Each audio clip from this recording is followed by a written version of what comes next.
Class 11 accounts का special purpose books में से कैश बुक वाले चैप्टर में से पेटी कैश बुक बनाना सीखेंगे। ये है एनालिटिकल पेटी cash book. A petty cashier in a form receive 15,000। तो मैं पेटी कैश बुक बनाऊंगी, साथ के साथ इसका फॉर्मेट भी क्लियर करती जाऊंगी और बताती जाऊंगी कि किस कॉलम में क्या आना है, क्यों आना है। Petty cashier in a form receive 15,000 as the petty cash impressed on 4 June 2022। Impress क्या होता है? एक होता है हेड कैशियर और एक होता है पेटी कैशियर। पेटी कैशियर पेटी एक्सपेंसेस के लिए होता है, मतलब स्मॉल अमाउंट के जो एक्सपेंसेस होते हैं उनके लिए होता है। तो हेड कैशियर जो होता है वो पेटी कैशियर को कुछ अमाउंट देता है उन पेटी एक्सपेंसेस के लिए। तो इम्प्रेस सिस्टम के अंदर क्या होता है, जैसे इस क्वेश्चन में इसको 15,000 दे दिए। मान लो कि पेटी कैशियर ने 10,000 का खर्चा कर दिया पेटी एक्सपेंसेस पे, तो उसके पास अब बच गया 5,000। तो फिर से रीइम्बर्स कर देगा हेड कैशियर उसको बाकी के पैसे, ताकि उसके पास फिर से 15,000 हो जाए। तो इस क्वेश्चन का मतलब ये है कि 15,000 उसके पास फिर से हो जाएंगे अगले एक्सपेंसेस करने के लिए। तो 4 जून 2022 को उसको 15,000 एक बार मिल गए। तो उसके बाद during the week his expenses were as follows.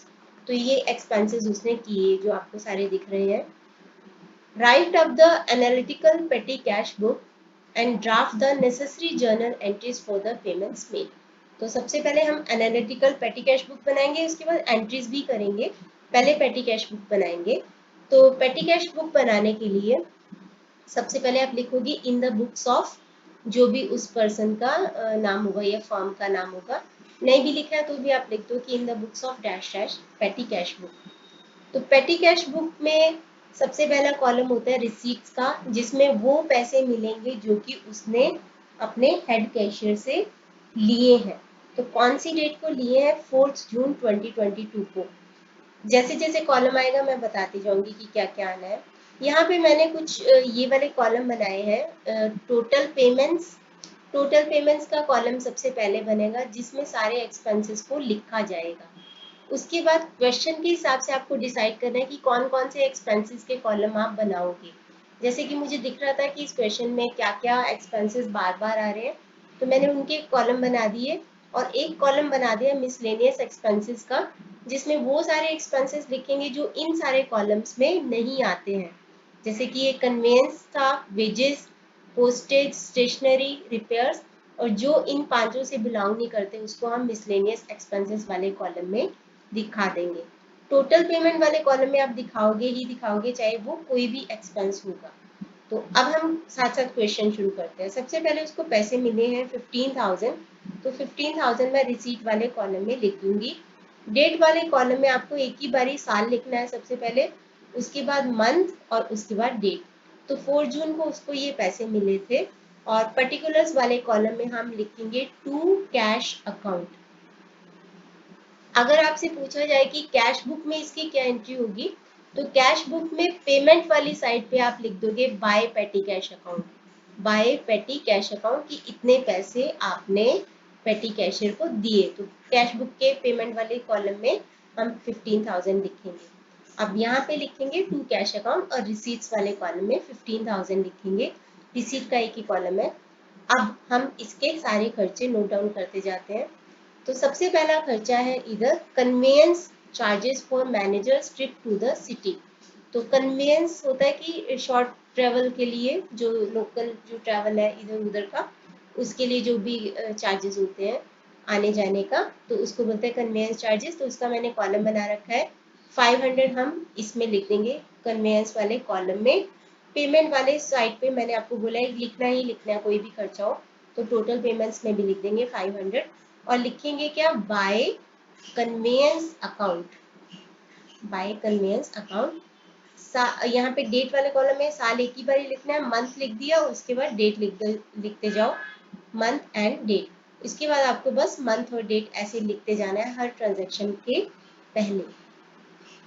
अब है नेक्स्ट खर्चा, वेजेस टू कैजुअल लेबरर्स। तो कैजुअल लेबरर्स को पैसे दिए हैं, तो वेजेस वाले कॉलम में लिखेंगे 1500, और टोटल पेमेंट वाले कॉलम में लिखेंगे 1500, और लिखेंगे बाय वेजेस अकाउंट। उसके बाद है bus fare to workman. Send to customers premises 200। तो ये भी कन्वेंस में आ जाएगा क्योंकि अपने वर्कर्स को भेजा है कहीं पे कस्टमर के पास, तो 200 आ जाएगा कन्वेंस के अंदर और आ जाएगा टोटल पेमेंट के अंदर। और आप फिर से लिखोगे बाय कन्वेंस अकाउंट। उसके बाद स्टेशनरी परचेज 1000 रुपीज की, तो स्टेशनरी वाले कॉलम में आ जाएगा 1000 और टोटल कॉलम में आ जाएगा 1000 एंड 1000 आ जाएगा स्टेशनरी वाले कॉलम में। और इसके सामने आप लिखोगे by stationery account. Voucher number को कैसे करना है मैं एंड में बताती हूँ। उसके बाद है send documents to head office by registered post. Post के थ्रू कुछ डॉक्यूमेंट्स भेजे हैं हेड ऑफिस में, तो ये आएगा आपका पोस्टेज वाले कॉलम में। पोस्टेज वाले कॉलम में आप लिख दोगे 400 और टोटल पेमेंट में भी 400 और लिखोगे by postage account, by postage account. आगे है पोस्टेज स्टैम्प्स परचेज, तो इसको भी वहीं पे लिख दो पोस्टेज वाले कॉलम में और लिखोगे और टोटल पेमेंट में और लिखोगे बाय पोस्टेज अकाउंट, ये लिख दिया। उसके बाद है रिपेयर्स ऑफ प्रिंटर, प्रिंटर की रिपेयर करवाई, रिपेयर्स वाले कॉलम में 400 और टोटल पेमेंट वाले कॉलम में 400 और रिपेयर वाले कॉलम में 400 बाय रिपेयर्स अकाउंट।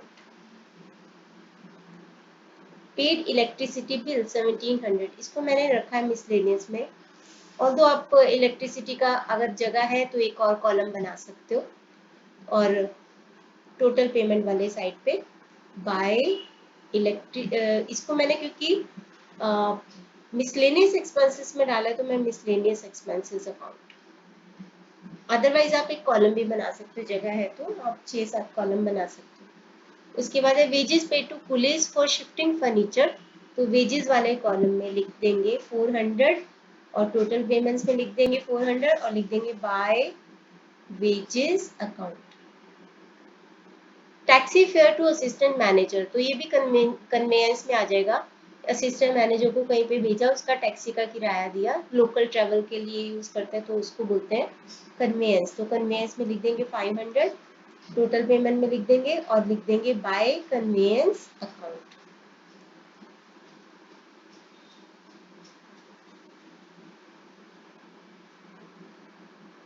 ओके, उसके बाद है letters by registered office registered post send to different suppliers, तो रजिस्टर पोस्ट यानी कि पोस्टेज का आ जाएगा, तो पोस्टेज वाले कॉलम में 1000, टोटल पेमेंट में 1000 और by postage account, by postage account. उसके बाद है लॉक्स परचेज, तो मिसलेनियस में डाल दो 800, तो बाय मिसलेनियस एक्सपेंसेस अकाउंट।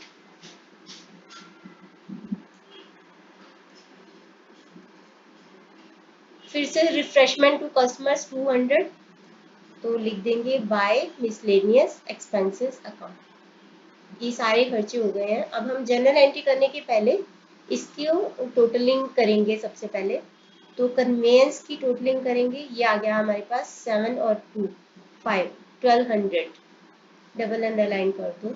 और यहाँ पे है 1900 डबल अंडरलाइन, ये आ गया आपका 14 और ये 2400 double underline, 1000 double underline, 400 double underline और 2700 डबल अंडरलाइन।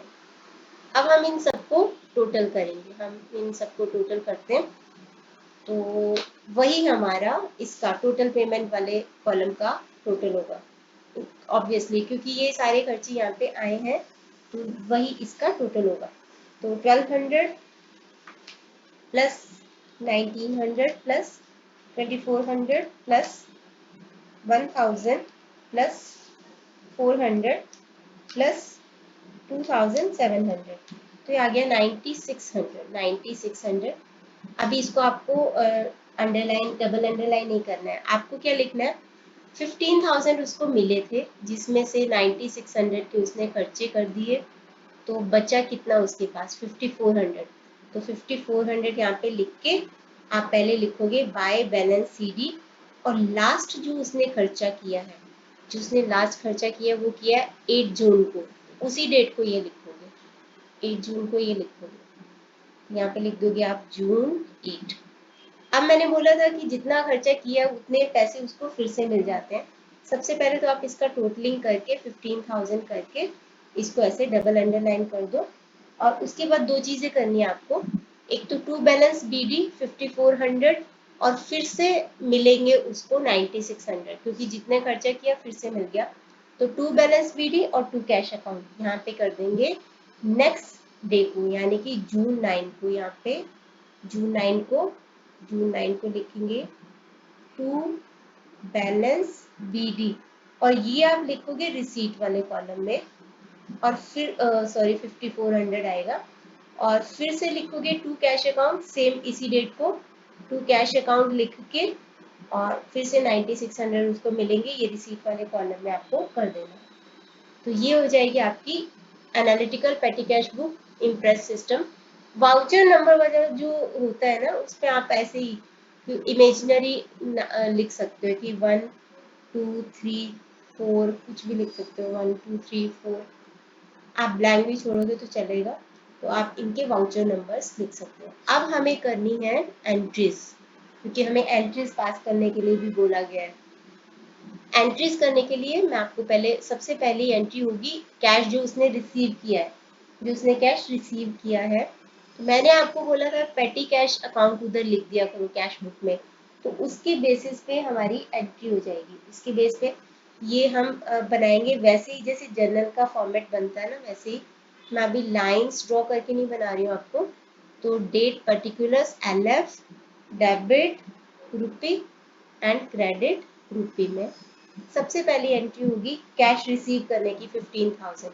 एंट्री क्या हो जाएगी, petty cash account debit to cash account, to cash account, और ये 2022 ईयर लिख के मंथ और डेट, और यहाँ पे हमें 15,000 डेबिट और 15,000 क्रेडिट में मिले थे।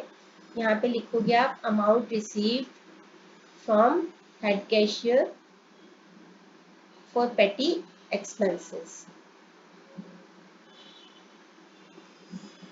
एक और एंट्री आपको करनी है, उसके लिए हमें चलना पड़ेगा इसी पेटी कैश बुक की तरफ कि कौन कौन से खर्चे हैं। तो जो जो खर्चे हैं इन सब का टोटल करते जाएंगे। Conveyance account debit 1200, wages account debit 1900, ऐसे। तो सबसे पहले मैं नाम लिख देती हूँ, conveyance, wages, postage, stationery, conveyance account debit. और ये आप लिखोगे कब, ये लास्ट डेट को, जून 8 को। कन्वेंस अकाउंट डेबिट था, और क्या था, एक minute, conveyance, wages, postage, stationery, wages account debit, postage account debit, stationery account debit. उसके बाद क्या था, उसके बाद है repairs account and miscellaneous expenses account debit, repairs account debit and miscellaneous expenses account debit. आप प्लीज पूरा पूरा लिखना, फुल फॉर्म में लिखना, डेबिट। और लिखेंगे क्या, to petty cash account, to petty cash account. तो ये कितने के खर्चे हो गए, 9600 के, यहाँ पे लिखेंगे क्रेडिट कॉलम में, ठीक है। और डेबिट कॉलम में इन सब का टोटल लिख दो, डेबिट कॉलम में इन सब का टोटल ये है 1200, 1900, 2400। तो लिखते हैं 1200 डेबिट कॉलम में, 1900, 2400, और आगे थे 1400 एंड 2700, 1400 एंड 2700। नरेशन आप क्या लिखोगे, आप नरेशन लिखोगे, ये याद रहे लास्ट डेट को लिखना है, लास्ट एक्सपेंस वाली side. Analysis of the petty cash book, petty cash book for the week ended, for the week ended June 8 या फिर 8 जून, 8 जून। बस ये इसकी नरेशन आप लिख दोगे। ये जो है एंट्रीज आपको करनी है, और डेट लिखनी है आपको वो वाली जो लास्ट डेट है एक्सपेंस की, बस ये 2 एंट्रीज आपको करनी है।